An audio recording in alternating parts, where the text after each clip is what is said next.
Bonsoir à toutes et à tous, bienvenue dans votre journal sur Monaco Info.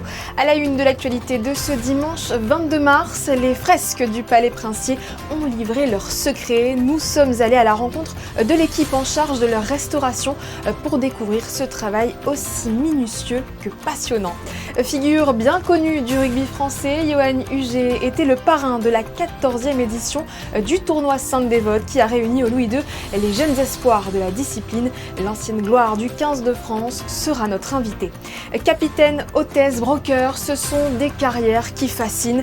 Le Yacht Club a organisé sa toute première journée d'orientation autour des métiers du yachting et du maritime, un milieu qui, vous allez le voir, demande de la flexibilité mais qui promet une vie à bord tout à fait hors du commun. Enfin, quelques notes de musique. Un nouveau concert de la voûte s'est tenu hier soir. La créativité féminine était à l'honneur en ce mois marqué par la Journée internationale des droits des femmes. Mais avant de développer ces titres, quelques images du Bal de la Rose, l'événement incontournable du calendrier monégasque a tenu toutes ses promesses hier soir. Pour ce grand rendez-vous à la fois glamour et caritatif, la salle des étoiles du Sporting Monte-Carlo s'est métamorphosée en navette spatiale. La princesse de Hanovre et son ami Christian Louboutin ont en effet choisi pour cette 70e édition le thème Galaxy Rose Bowl qui, comme vous pouvez le voir, a séduit les 800 convives présents. Comme chaque année, les fonds collectés lors de ce dîner-spectacle sont destinés à la Fondation Princesse Grace pour aider les enfants hospitalisés. Un mot de football. En Ligue 1, Monaco est venu à bout de l'Olympique Lyonnais cet après-midi au terme d'un match riche en rebondissements. Si les Lyonnais à domicile ont mené une bonne partie de la rencontre, le sursaut des Monégasques a eu lieu à la 62e minute grâce à un but d'Akliouche puis de Balogun sur penalty.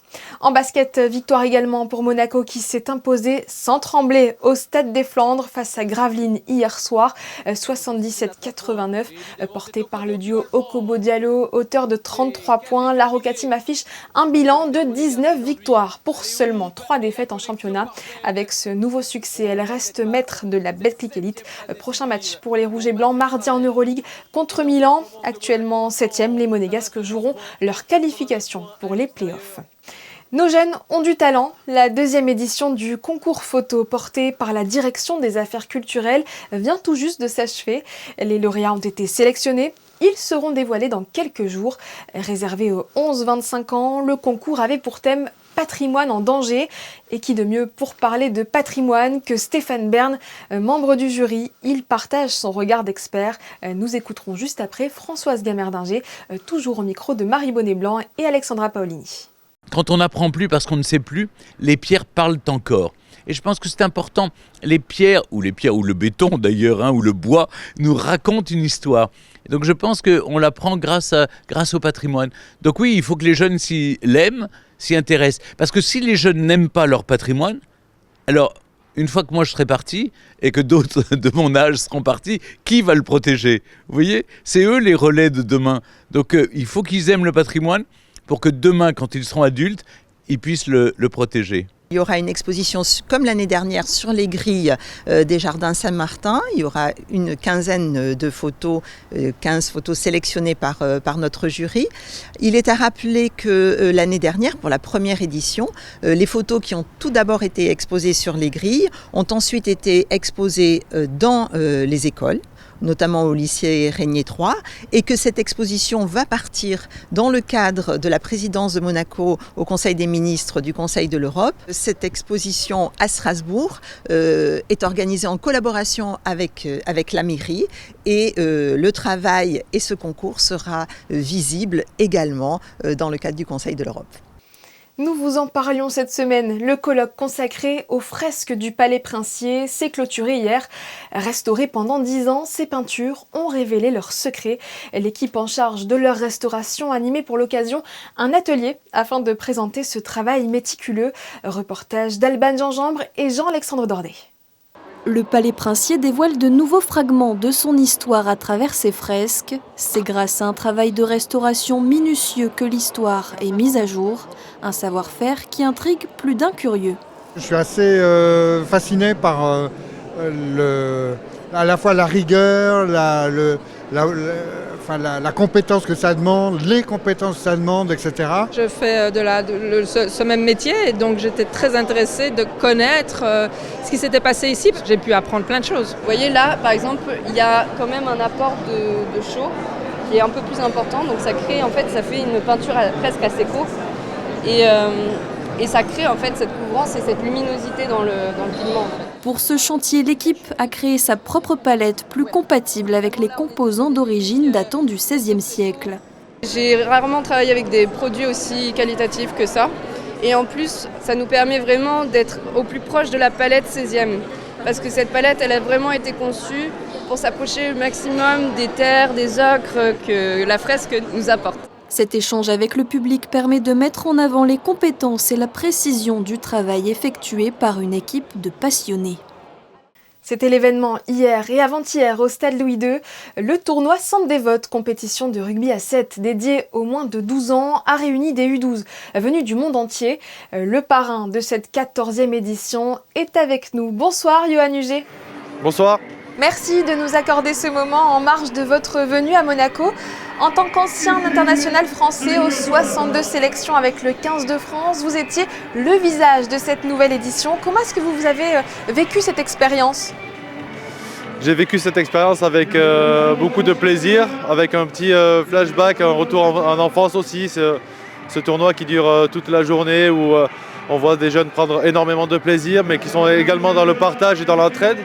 Donc vraiment un coup un peu de vieux parce que ça me rappelle que j'étais jeune mais il y a très longtemps et c'est toujours un plaisir de voir ces jeunes s'amuser, prendre autant de plaisir et qui viennent du quatre coins du monde. Quel a été votre rôle en tant que parrain durant ces 2 jours ? Le rôle a été simple, déjà d'admirer l'organisation et félicitations à tous les bénévoles qui ont œuvré pour l'organisation de ce tournoi et ainsi partager des moments avec les joueurs, déjà bien français bien entendu, mais aussi de voir de très belles équipes comme l'Inde, les Écossais, l'île Maurice. Donc voilà, ce sont des moments particuliers où on est dans le partage et dans la transmission, donc on discute avec eux, on les félicite, on les encourage parce que des fois on a l'impression que tout s'arrête après une défaite, donc voilà, des mots réconfortants et encourageants. C'est important pour vous de transmettre les valeurs du rugby aux jeunes ? Oui, tout à fait. On est dans une école de vie. Au-delà d'être dans le rugby, c'est une école de vie aussi. Donc le partage, l'entraide et la transmission de ce qu'on a connu parce que ça nous rappelle de très bons souvenirs. Mais on peut connaître 62 sélections en équipe de France. On se souvient de tous les tournois qu'on a joués quand on était petit. Donc ces moments seront gravés pour eux à vie. Venir dans une telle atmosphère, ambiance, jouer dans un stade aussi mythique. Donc voilà, il ne faut pas qu'ils galvaudent de cette expérience-là. 24 équipes représentant 23 nations se sont donc affrontées. Est-ce que vous avez été étonné du niveau ? Très agréablement surpris du niveau, de l'intensité, de l'engagement que peuvent mettre ces jeunes moins de 12, avec la mixité aussi des équipes, c'est ce qui est intéressant. On voit énormément de filles. Pour le développement du rugby, c'est très enrichissant.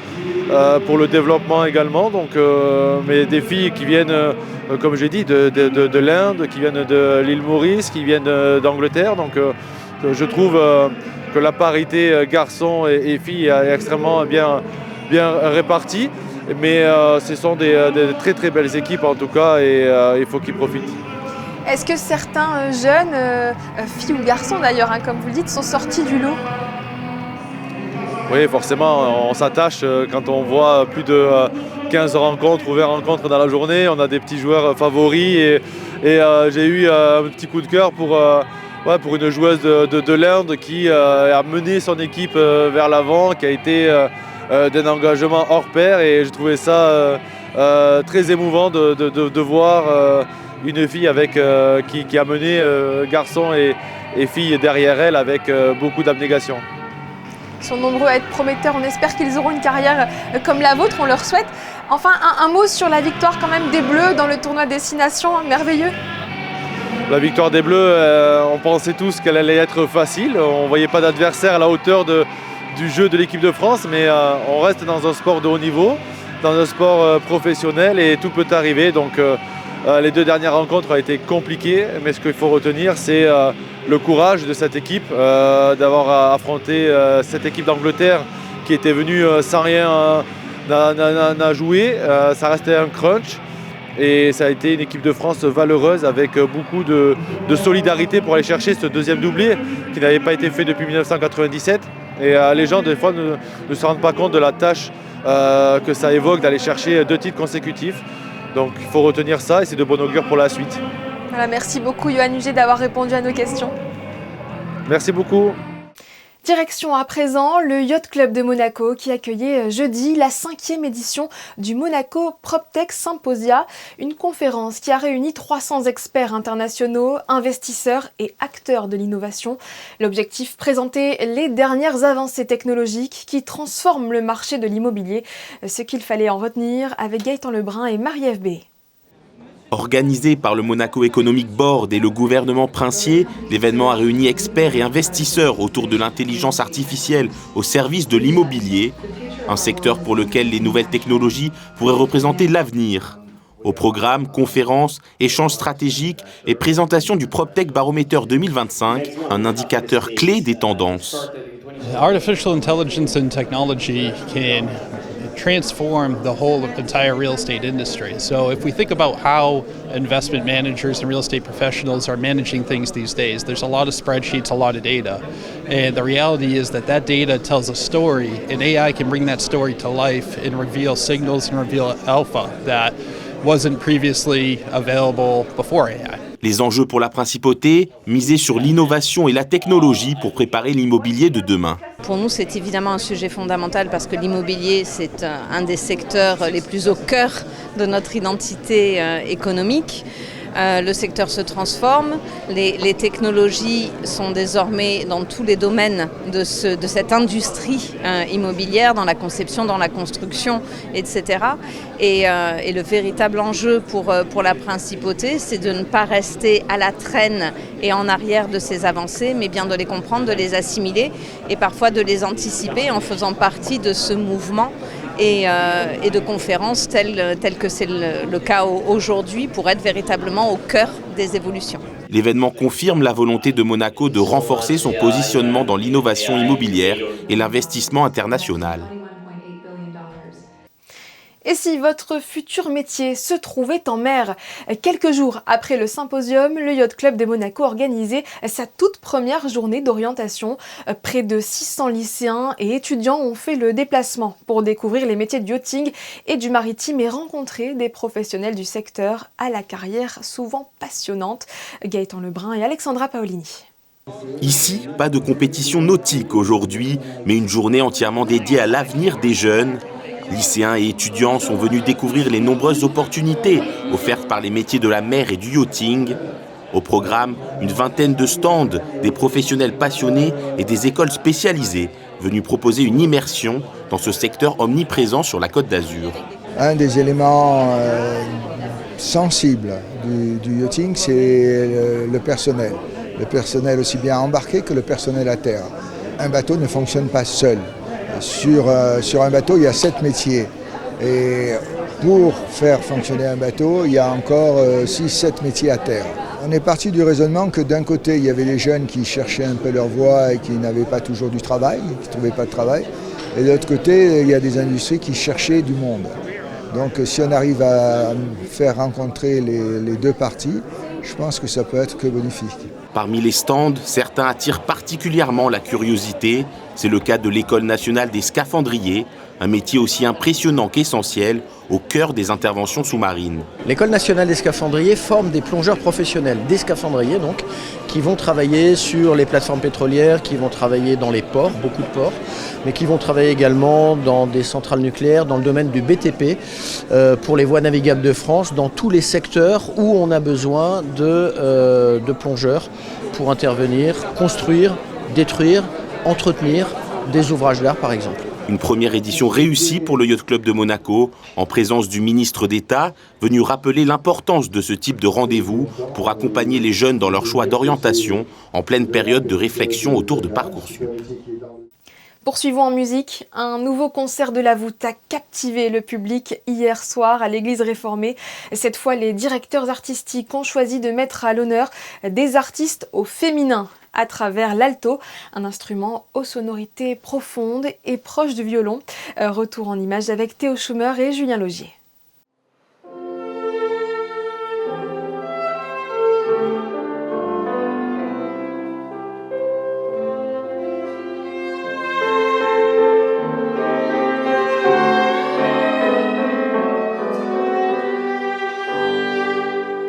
Pour les amateurs, ce n'est qu'un violon un peu plus grand et un peu plus grave. Mais pour les artistes, il est comme un grand frère mélodique. L'alto est un instrument qui touche ce que ni violon ni violoncelle ne peuvent jamais vraiment atteindre. Il explore la frontière qui les sépare pour faire accoucher des sonorités presque enchantées. L'alto est déjà un instrument injustement méconnu. C'est un petit peu le perpétuel second rôle de la musique classique. Un petit peu comme au cinéma, souvent les très bons films tiennent sur les seconds rôles. En musique, c'est pareil. L'alto, c'est une voix intermédiaire qui vient se couler entre les voix, les héroïnes. Et en fait, sans l'alto, il n'y aurait pas cette harmonie et ce sens profond de la musique. Donc, c'était un petit peu la quête de ce soir, c'était de mettre ce second rôle au premier plan. Et vous allez vous rendre compte, je l'espère, qu'il a vraiment énormément de brio et énormément d'émotions à transmettre.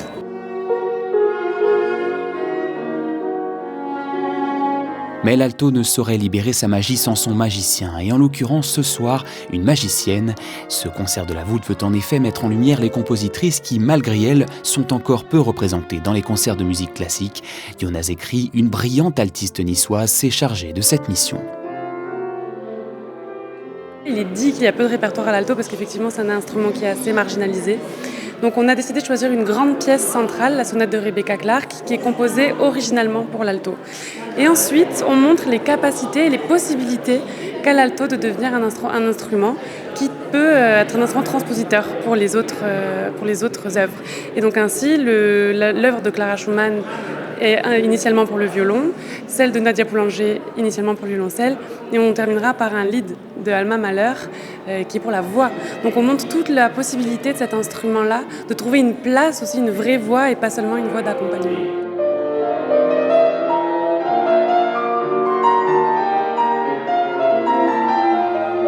Mission réussie pour cette artiste et Catherine Nikitine au piano qui, à elle seule, ont fait bien plus que rendre hommage aux compositrices oubliées.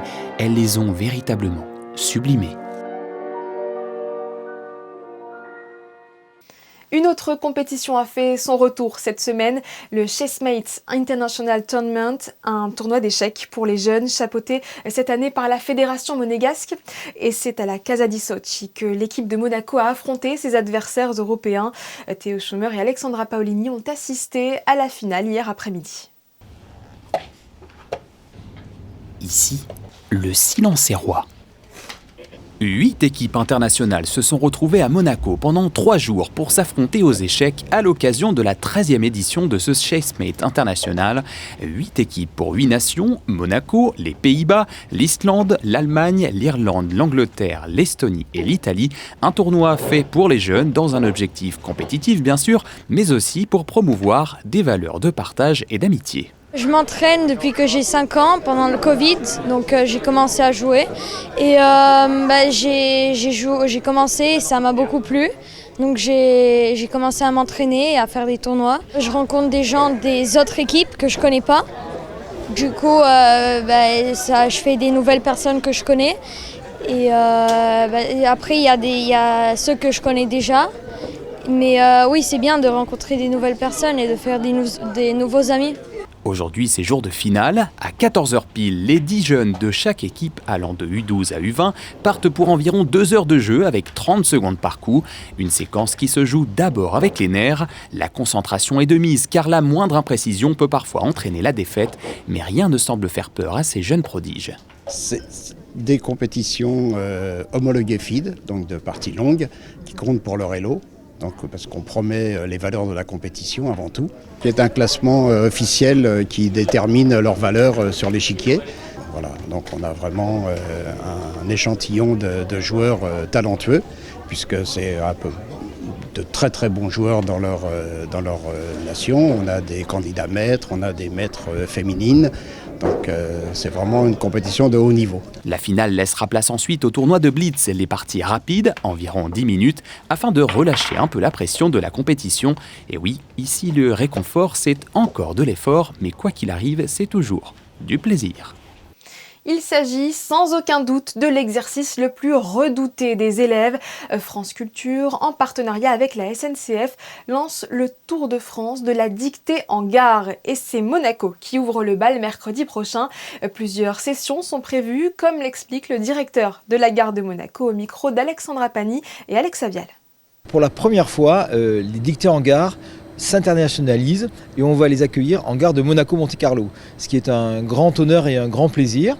C'est la tournée des dictées, c'est un peu comme le Tour de France cycliste, parfois il commence à l'international. Et donc cette année, la tournée qui commence donc le 25 mars, qui va se terminer en décembre, aura comme première étape la gare de Monaco. Il n'y a pas besoin de s'inscrire au préalable, il faut venir en gare. Il y aura 5 dictées à partir de 10h du matin, une dictée quasiment toutes les heures. Entre chaque dictée, il y aura un interlude musical avec un pianiste pour mettre un petit peu d'ambiance et pour que ce soit très agréable. Donc ce qu'il faut, c'est venir nombreux. Il y a une correction mais qui est collective, il n'y aura pas de notes, donc on ne retourne pas à l'école, c'est pédagogique et le thème des dictées, ça sera sur un thème qui est cher au prince souverain, sur les océans et les mers et la sauvegarde des fonds marins. Rendez-vous donc mercredi de 10h à 15h en gare de Monaco. L'accès est libre et gratuit pour tous les publics de 7 à 99 ans. Voilà, c'est la fin de cette édition. Merci de l'avoir suivi. Dans un court instant, les prévisions météo de Théo Schumer. Demain, vous retrouverez à la présentation de votre 19h Émilie Rousseau. Et qui dit lundi, dit nouveau podcast. Geneviève Berthy a reçu Brian Joubert. Le champion du monde de patinage artistique était en principauté pour une masterclass à l'occasion de la fête de la glisse. Excellente soirée sur Monaco Info et bon début de semaine.